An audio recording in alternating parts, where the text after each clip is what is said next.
Christ Triumphant, August 3rd, Daily Devotional by Ellen G. White. He who made the worlds became a helpless babe.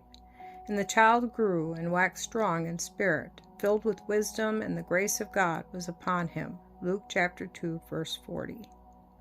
We cannot understand how Christ became a little helpless babe. His face could have been bright with light, and his form could have been tall and beautiful.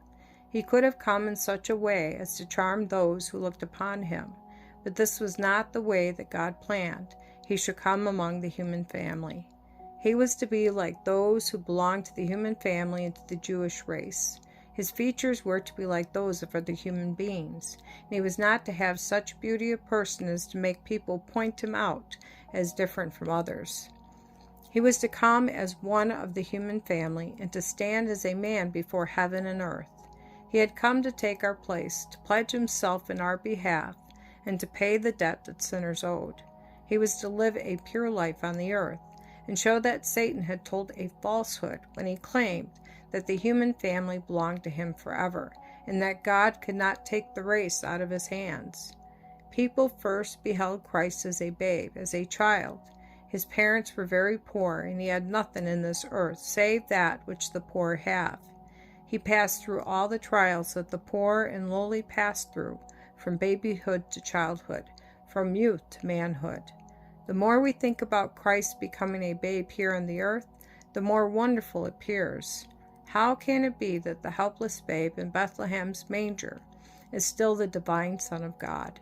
Though we cannot understand it, we can believe that he who made the worlds became, for our sakes, a helpless babe.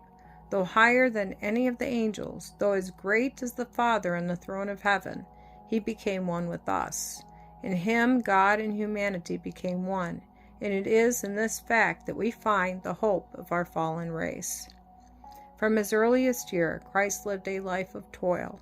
In his youth, he worked with his father at the carpenter's trade, and thus showed that there is nothing of which to be ashamed in work. Those who are idle do not follow the example that Christ has given, for from his childhood he was a pattern of obedience and industry. He was as a pleasant sunbeam in the home circle.